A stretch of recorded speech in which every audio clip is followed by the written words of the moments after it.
Fala pessoal, se alguém puder falar do áudio, se o áudio tá legal, se tá bacana, se dá para ouvir direitinho.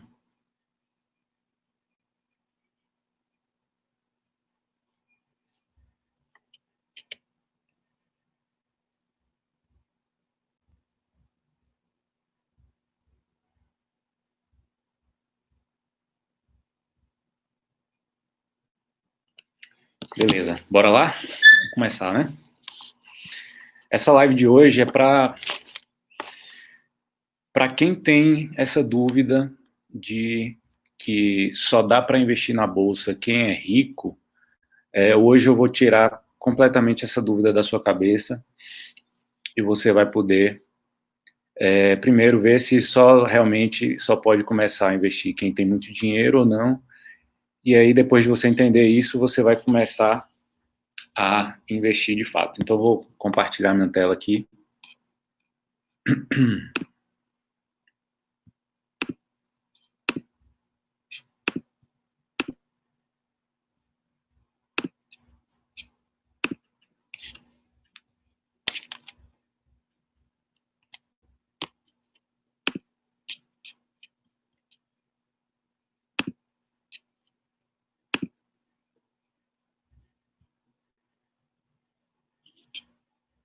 Peraí que eu fechei o...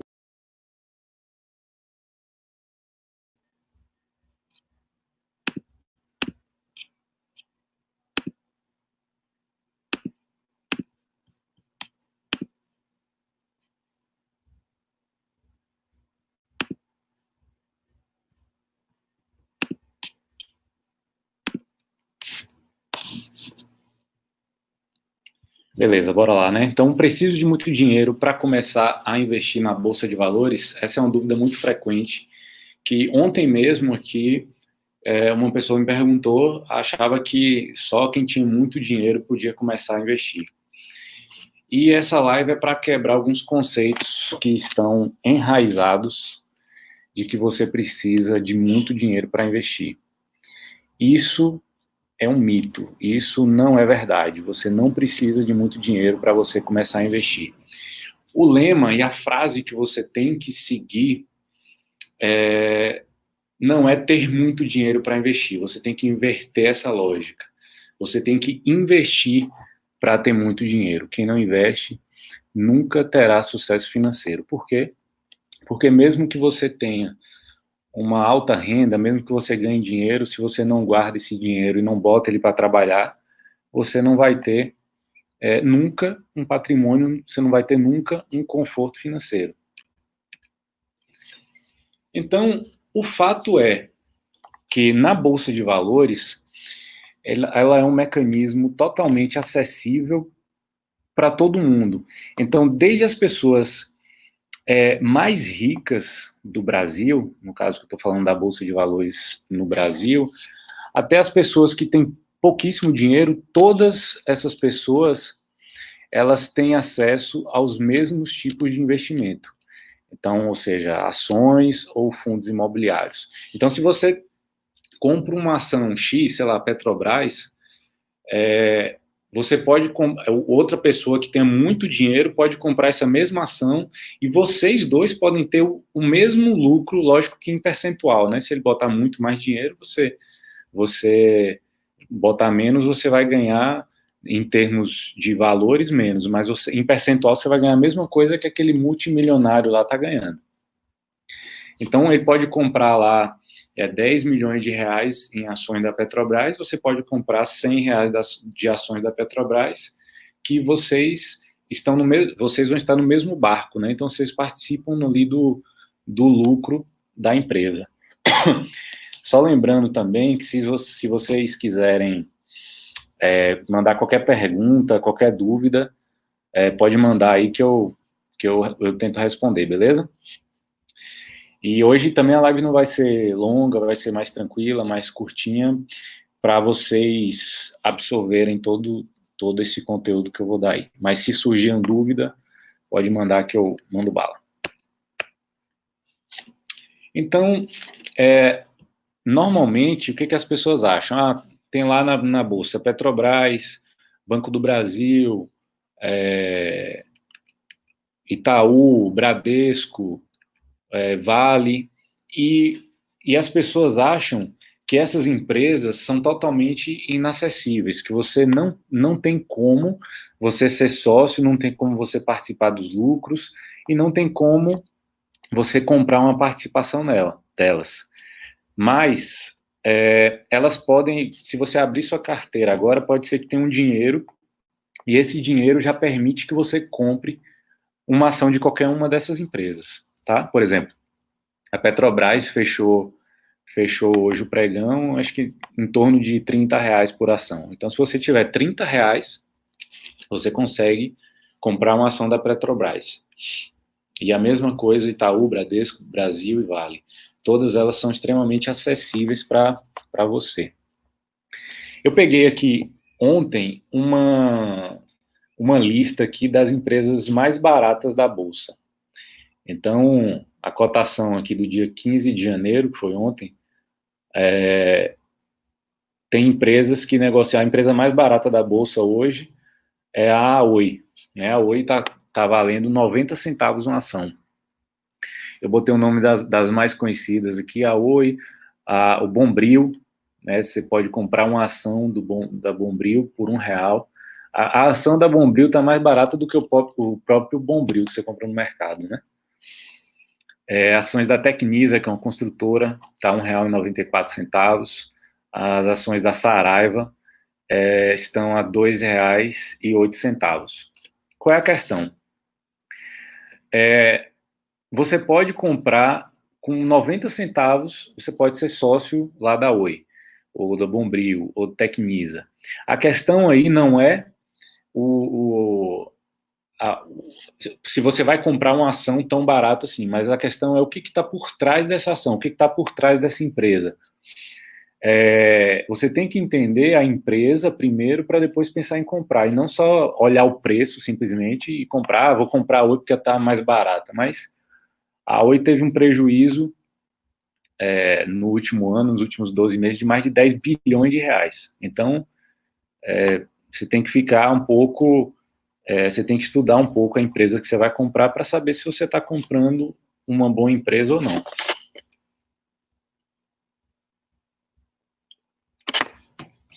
Da mesma forma, ontem eu também peguei a lista dos fundos imobiliários mais baratos que estão sendo negociados. Ontem, dia 15 de janeiro de 2020.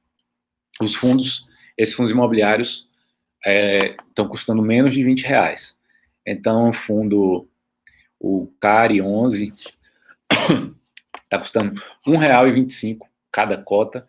Ele é um fundo de cemitério, ou seja, você pode ter uma participação no cemitério aí, ganhar um aluguel lá por R$ 1,25, comprando uma cota desse cemitério.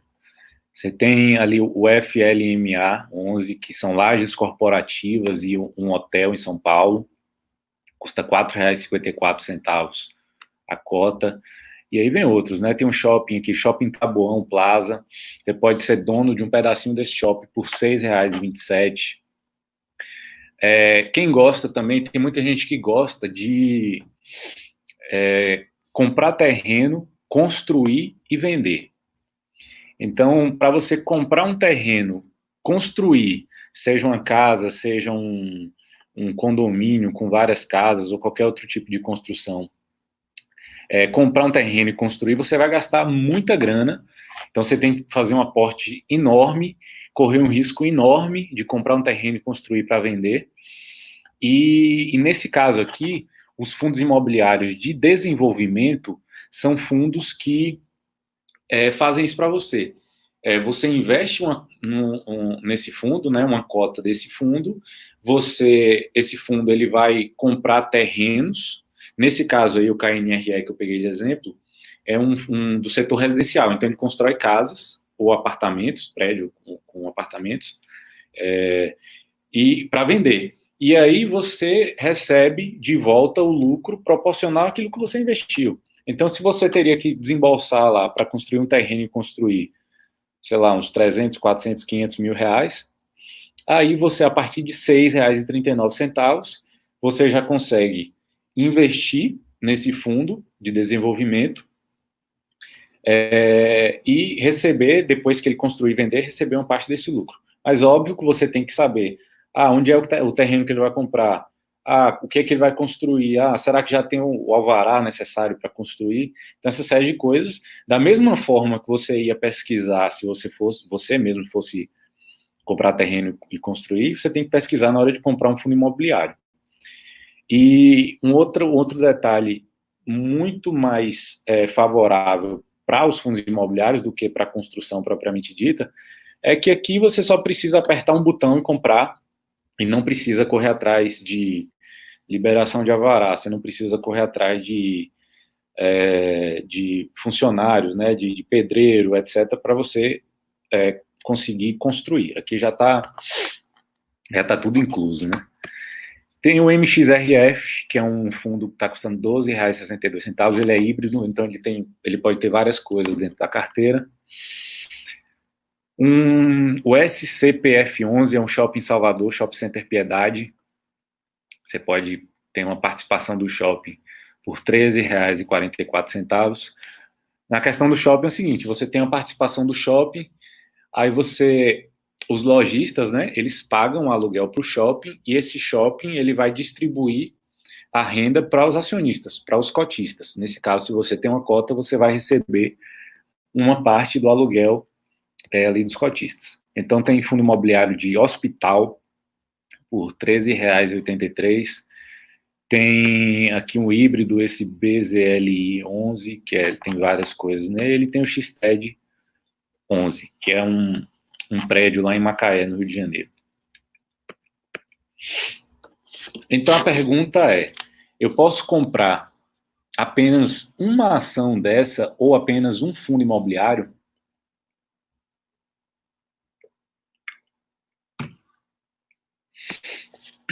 E o que vai definir o valor mínimo que eu posso investir?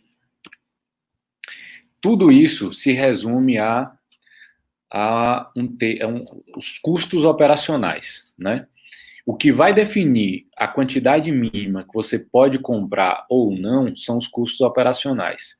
Poder comprar apenas uma ação ou um fundo imobiliário pode, sem dúvida, mas aí você tem que saber quais são os custos operacionais que estão envolvidos. Eu vou explicar isso. Suponha que você tem uma corretora A e os custos para você comprar, seja uma ação ou seja um fundo imobiliário, nessa corretora seja R$10.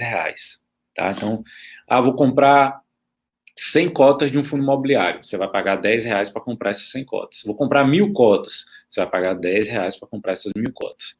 Vai comprar uma cota, você vai pagar R$10 para comprar essa uma cota. Então, o mínimo para investir nessa corretora A seria em torno de R$500. Porque se você vai gastar R$10 para comprar, o mínimo seria R$500. E na corretora B, suponha, um exemplo, na corretora B você não tem custo zero para investir. Então, você pode investir a partir de 1 centavo. Né? Se você não tem custo nenhum para comprar uma ação, para comprar um fundo imobiliário, você pode comprar 1 centavo ali que você não vai ter gasto a mais, né? E por que alguém escolheria essa corretora A ao invés da corretora B em alguns casos? Por alguns motivos, né? Às vezes a plataforma da corretora é melhor, às vezes, por exemplo, se você tem uma corretora, eu vou dar um exemplo aqui, a XP, por exemplo, ela tem uma plataforma que eu gosto, que eu utilizo, que eu gosto, que nunca me deu problema, e eu tenho também um serviço interessante. Então, eu não me importo de pagar um pouquinho a mais para ter esses benefícios. Outras corretoras, que têm taxas totalmente zeradas, pode te dar uma oscilação ali na plataforma, às vezes a plataforma cai, às vezes não abre, o serviço também, às vezes, não é tão legal assim, mas se você quer começar com muito pouca grana, é melhor você ir para a corretora B, sem dúvida. E como é que faz naquele caso que eu citei ali, se é R$10, você pode gastar até R$500 ou não? A gente vai calcular da seguinte forma. nenhuma taxa operacional, aqueles custos ali, eles não podem exceder 2% do valor total que você vai investir. O que é que significa? Suponha que uma corretora tem um custo de R$ 20 por cada ordem que você dá, por cada compra de ações ou fundos imobiliários. Então, o mínimo que você deveria investir seria R$ 1.000. Por quê? Porque esses R$ 1.000 equivalem a 2% do valor total que você compra. Se você tem um custo de R$ 10 por compra em uma corretora, você tem que gastar, no mínimo, R$ 500, porque esses R$ 500 equivalem a 2% dos custos. E se tiver uma corretora com custo de R$ 5, você vai ter um mínimo de R$ 250, que também equivale aos 2%. Tá? E se tiver um custo zero, pode investir qualquer valor. Mas quanto menor for esse custo ali, melhor. Você gastar só 1%, ou 0,5%, quanto menor, melhor que você gasta, você dilui aquele montante que você investiu nessa operação aí, beleza? Vanessa está falando aqui, na verdade é uma sugestão, não uma dúvida. Acho interessante esclarecer, principalmente para quem está começando e ainda tem pouco dinheiro para investir, que o fato de ter pouco não quer dizer que a única opção seja as ações e fundos imobiliários que têm um preço mais baixo. Que assim como você disse, é importante olhar e entender os fundamentos e traçar estratégias que façam com que você possa investir aos poucos em boas empresas. Perfeito. Aquelas empresas que eu mostrei com preço muito baixo e aqueles fundos imobiliários que eu mostrei com preço muito baixo, não quer dizer que eles são os melhores que você pode começar a investir neles lá não. E também não são os piores. Então, tem que avaliar caso a caso. Eu só quis mostrar que tem ações muito baratinhas e fundos imobiliários muito baratinhos também.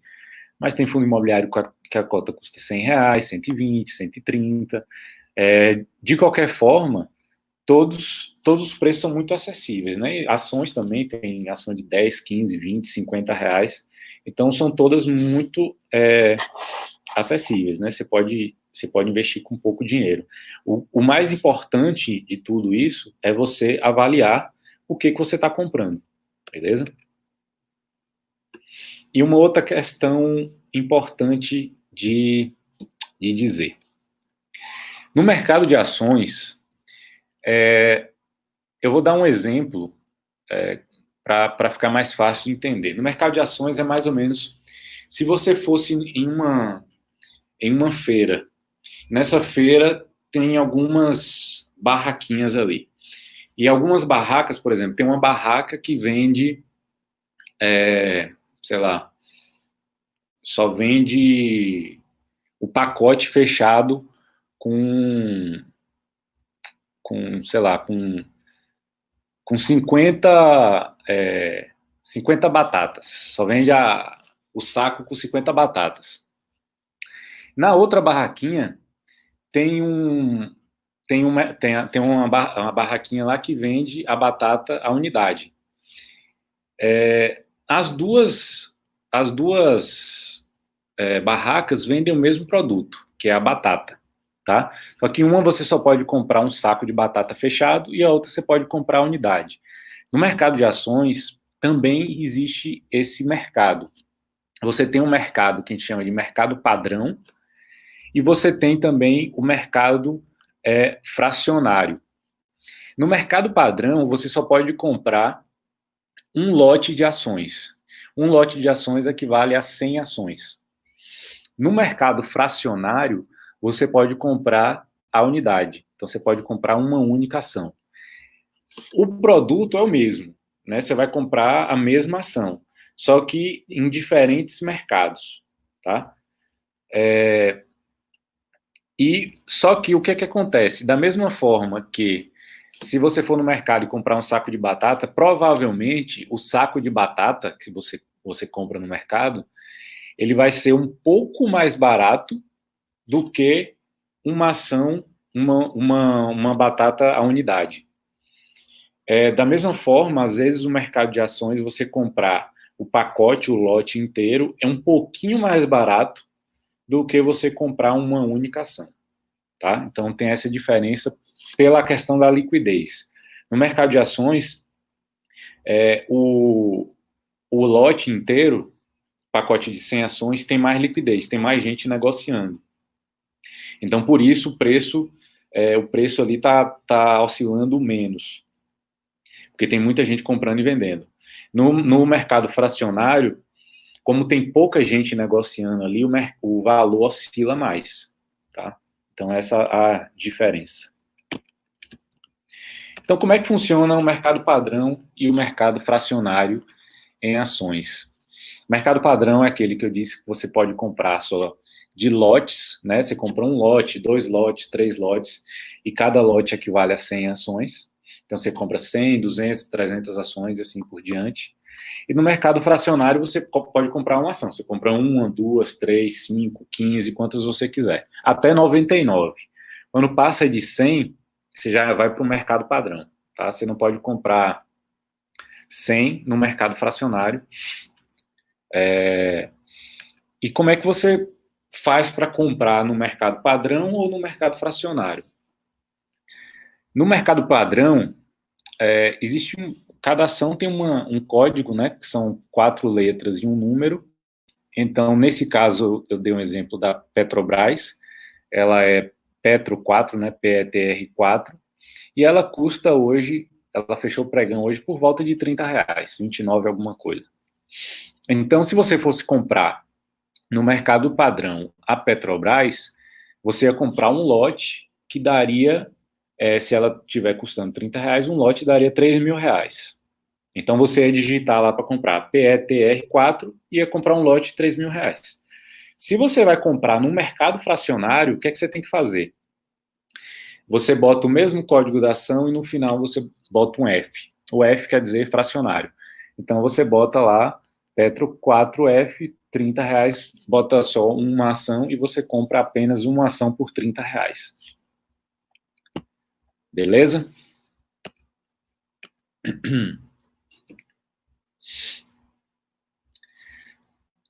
Qual outro mito que a gente costuma ouvir no mercado de ações?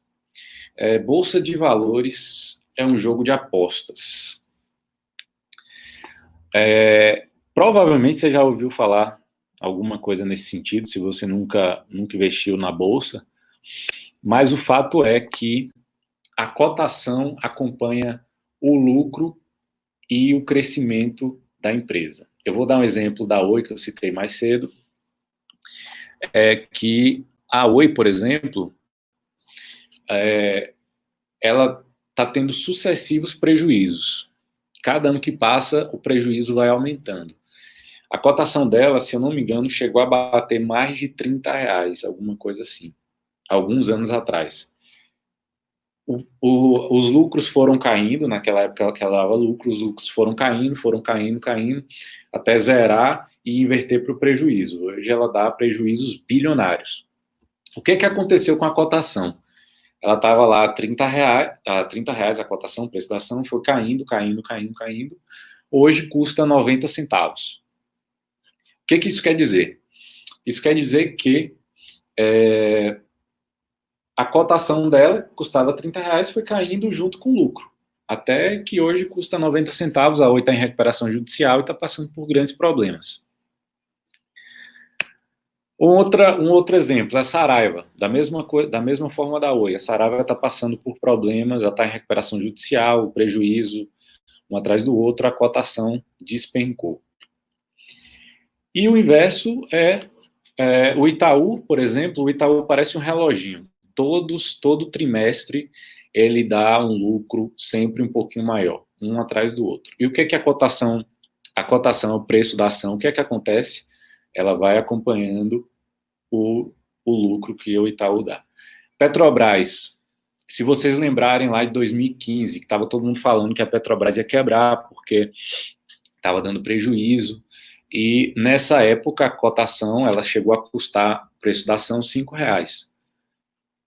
Então a Petrobras foi passando por sucessivas mudanças e reverteu o prejuízo dela para lucro e hoje está crescendo seus lucros cada vez mais. A cotação já está em R$ 30. Então, o preço sempre acompanha o lucro da empresa. Só que esse preço acompanha o lucro no longo prazo. O longo prazo é como se fosse uma reta, os dois andando juntos. No curto prazo, o que é curto prazo? No dia a dia, nas negociações de um dia para o outro, uma notícia pode afetar o preço da ação, ela cair, no outro dia já sobe. É como se você jogasse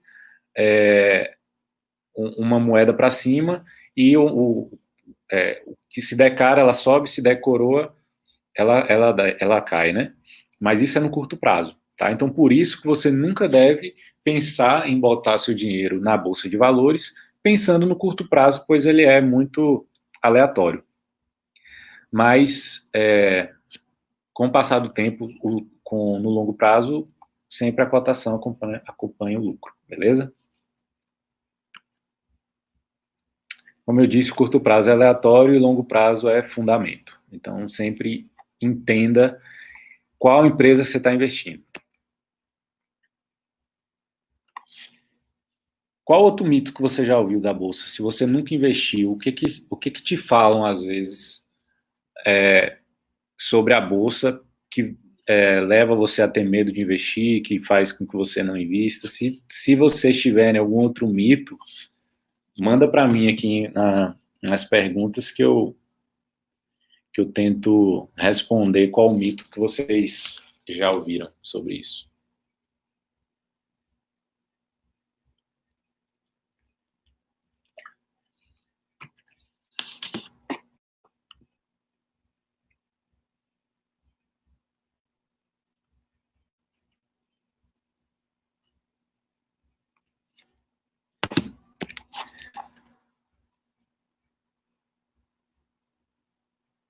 A Vanessa perguntou, o que acontece se a corretora quebrar?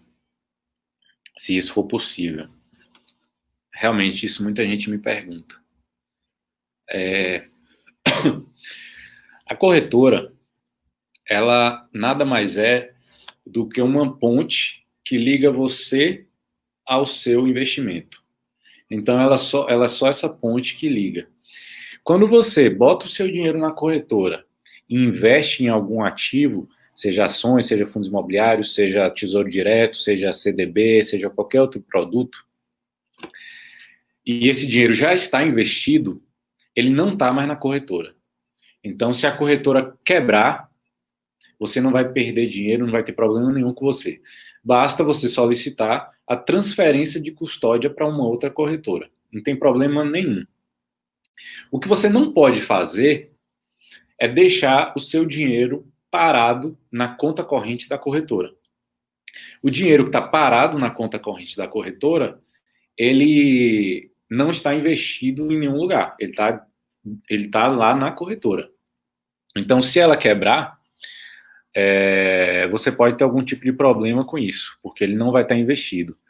Mas se ele tiver investido, não existe problema nenhum, a corretora pode quebrar, pode acontecer o que for, que você está seguro. É a mesma coisa de você imaginar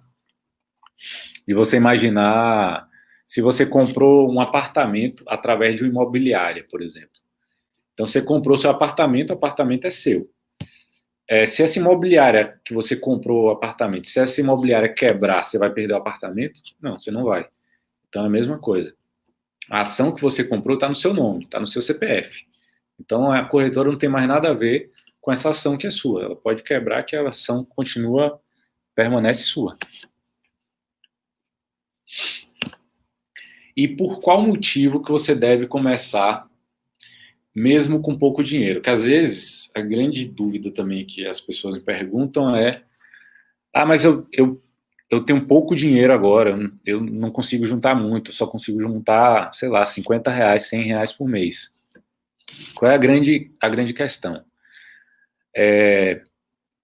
Se você é bem jovem ainda, sei lá, tem 18, 20, 22, 23 anos, o tempo está todo a seu favor. E se você botar num gráfico, O juros composto, ele é exponencial no tempo. Então, quanto mais tempo você tem, mais a força do juros composto, do juros composto, ele vai influenciar na sua rentabilidade, lá no final. Então, mesmo que você tenha pouco, comece agora, que o tempo está a seu favor. Então, você botando um dinheirinho, mesmo pouco que seja, vale muito mais a pena do que você esperar alguns anos para começar a investir.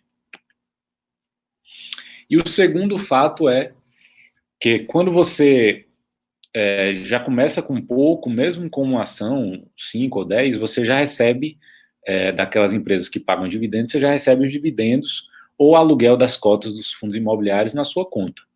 E aí você pega esse aluguel que você recebe, ou dividendo que entra na sua conta, já reinveste e compra mais ações com aquele dinheiro. E aí, no outro mês, cai de novo. Então, você reinveste de novo. Esse bolo vai crescendo cada vez mais. Então, isso também faz potencializar a força dos juros compostos. Beleza? Por isso que você tem que começar mesmo com pouco dinheiro. Mesmo pouca grana, você manda bala. Então, o recado final é que depois dessa live hoje, você tem que começar amanhã, mesmo com pouco, e eu tenho certeza que o você do futuro vai te agradecer bastante por ter feito isso. Não existe nada pior do que o arrependimento de não ter feito. Então,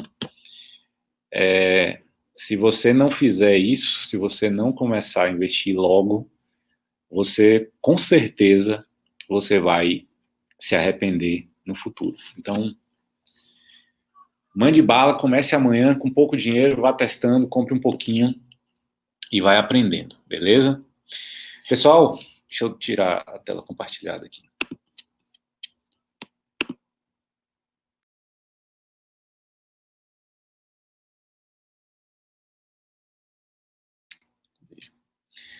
Sim, pessoal, só lembrando que amanhã não, segunda-feira, dia 20 de janeiro, eu vou fazer uma live aqui também no YouTube, e essa live eu vou mostrar, eu vou dar os 5 passos para você que quer começar na renda variável, o que você tem que fazer. Os 5 principais passos, vou mostrar também a oportunidade que você está perdendo de deixar de investir na renda variável, e vai ser uma live muito bacana, que vai ser no mesmo horário da de hoje, 7h37, e aqui no canal do YouTube também, beleza?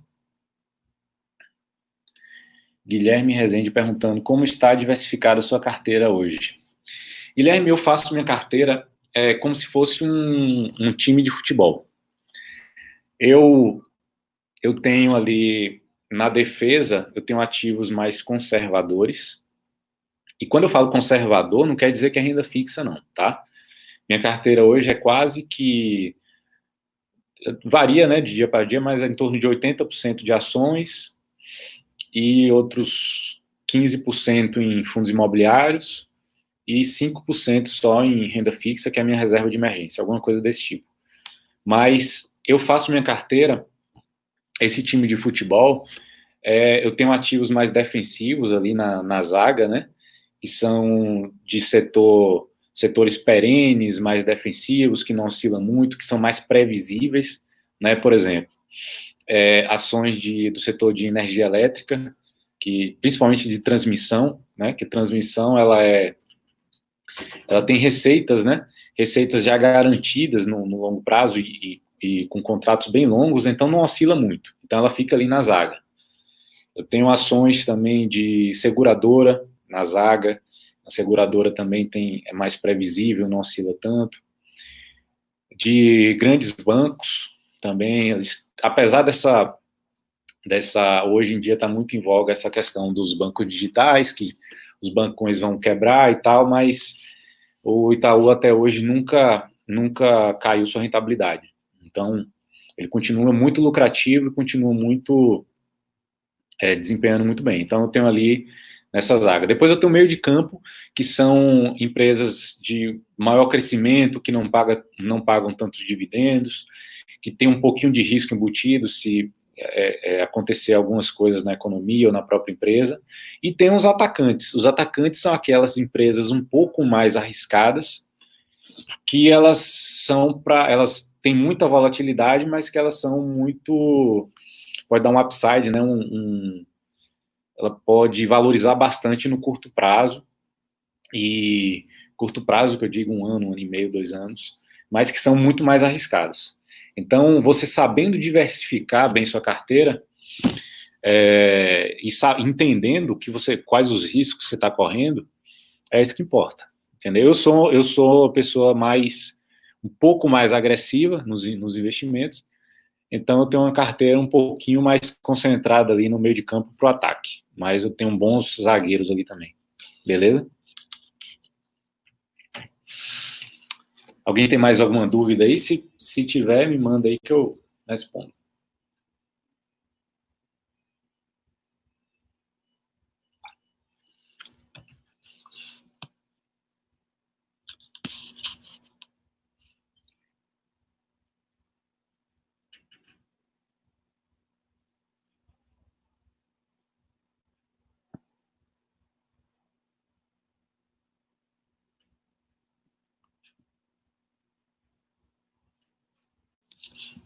Então, beleza, galerinha.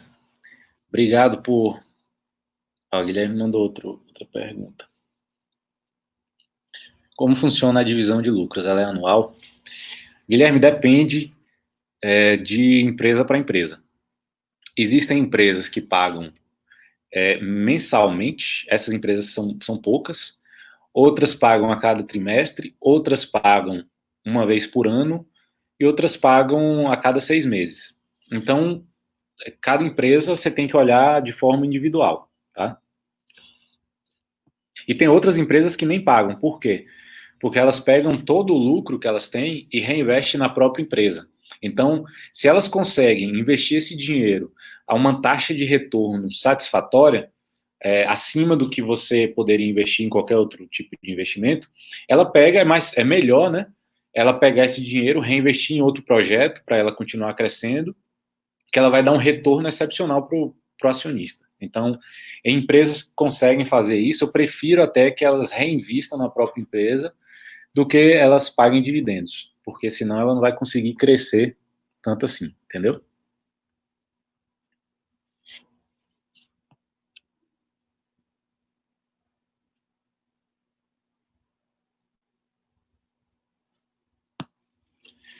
Então, galerinha, boa noite para vocês. Eu espero que vocês estejam na live na segunda-feira, dia 20.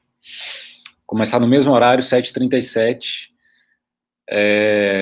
E finalizamos essa live. Um abraço e boa noite para vocês. Beleza? Tchau, tchau.